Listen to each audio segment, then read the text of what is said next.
say this that. I think say some of the attacks and now say venom among food through this week. Tafu MP no your colleague or Kwesi Park House and your pra. Right. Now ocean the mannerisms no they want not to one or kasa. Vincent. Say as a Ghana for unnecessary things here there. As a regional minister na yebuni din yenchra dia waye any aden at a point ana make us a sub MP santa no mo kwan ma e bi kanyo mo kasetia.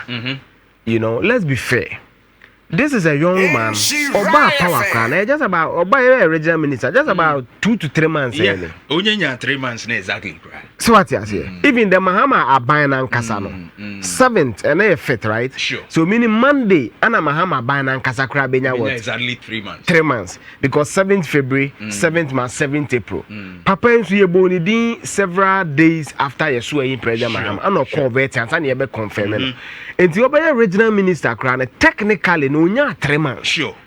So how do you expect a regional minister Ghana for answer I couldn't understand any way because Sabio Vincent to buy MP honorable.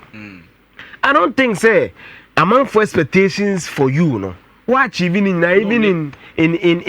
your second term. No one crown the constituency. No, you should just mention me. Me yasi MB no say. So actually, okay, MPP report and any idea now. Several of MPs are raising your people where MPP now raise issues with you and Moody 4 years. Yeah. Osha the outgone regional minister with all my issues with him. One of the issues is saying, "Me and Ashanti region and Toma upon so." Let's be fair. The behind because I say, "Ebina may be for statistics, member so." That's my main substitution. But we addition. You see, when you do good work, it's palpable. Yeah. Ejuma we ni ye no. Ushe esuma se kra eden obia be because we ejuma ye. Ashanti regional minister no. Yeah. Me na minim no. No, yes, secretary, and do share a bone, Dina, no, age, and I didn't know him, or your madam for. Right. I branted on your madam for. Medium pie. Bami debia, me casse. In fact, May 2024 election analysis for Joy News. Of one of the analysis, one of the things I did, I'm kind of did, because people to a frame, make them say, one who are dealing, I'm a can, and this is a dreamer. So. Now me compare the likes of Telabi. They were be current interior minister. Time no election okay university. Vote for them NDs for Ukrum. Now me channel it to my processor. Now me person me say, I say NDC candidate na wo mu yi wo de parliamentary race was Ashanti region. Omu yi wo mu yi. And they don't elect them based on the data na me hu. It me cite example of Mampong. How Frank show up the vote in Mampong. Say Kenya ne secretaryship obedi yanke so omo mani kobio. No nya certain momentum no the contest. So that was vote so. Yes. So that was the first time I met Trinity. How secretary na I don't know why but na me say the name sa. But akokwa obi o kan okreche no bi MPP ni o. We NDC ni o kan okreche no ho ya recreation ni o we den o kan okreche o me ka che o say abrantie bae no. Or the idea bi a friend visibility about region him. Yeah. Akokwa kan okreche ye hwa regional minister ba ko obi a wati ma chebia na me penance pe Dr. Archibald Lecha na se ko no bi ka chem se nya se onyo na de sa ade ne ba na kofo time ko no me fe bibi voter fair akokwa ma de oye ba na me mente da and akofo ne ayi na ono ba na me betu ma de oye akokwa wo free Mampo are free. And on the prominent media people from Mampo. It was the prominent media people from Volta region. Right. Jifa Bampuseta no TV3, Benadavle City, or Fire, Mamavi, Abuaji, Super Morning Show. And on promote Volta region. No, I have fair. Now, their Volta region they promote to a Diano Moyani, I don't know, the Association of Ghana Industries, a bar, private investment. I could minimum for me, no Kotasa, so Volta region, or Moyafu, employing the power of Volta region. So, he was able to bring attention to the agribusiness fortunes of the Volta region. So, prospect in the Volta region, one of my mouth when he basso. Right. So, the original minister, no, I have brand to be so by a friend of Richard Ni, Open 5 billion. Yeah. About your contract, and so they say 5 billion, be buy. It's at least what we say, oh yes, some coordination. Okay, Article 256. Regional ministers, yeah, more budget. It's maybe more for fly, no more share around the name fire service. Michelle Verton, Patrick Boam argument, regional, yeah, more budget. They are just chief coordinators. They coordinate the activities of the region. They are the chief administrator. They are the John Mahama of the region or President Akufo-Addo of the region. So a regional minister must be able to coordinate all these things. Yeah, I don't get it. Over the first time, all by your crown, or call all the municipal and district assemblies. I will call say a hornet to say, when you say MMDCs, it will call almost walk say you may be a hornet to say, and all actions that will take even the first time will be rare. Charlie, why are they? And didn't know you be until Honorable Henry Cote Kakra. Me the way because analysis was subjective, many data, but that's my own subjective analysis.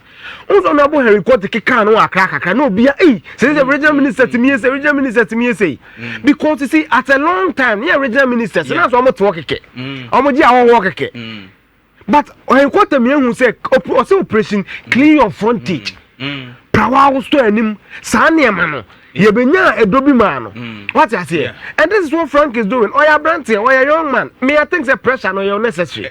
I think say attacks on him no, and you're necessary 3 months. And yeah, me you Osei-Tutu. Me there be a mekaza kokwa. Journalism na emu be a beye no. Me school me ko na me nye journalism. That's why I don't call myself a journalist. I practice media. A journalist, your 3 fundamental rules. We gatekeep. And then my content I be decide. Me deciding me be channel. And I am I'm a gatekeeper. I determine my content. 2, I'm a scorekeeper. And your core vetting or castle way. John Mahama 7th May. 7th May, not the 120 days, you know. Ebeson. 26 no year. Me no ba be jabo do so ye ni bibi and only a scorekeeping role. John Mahama castle be why. Now,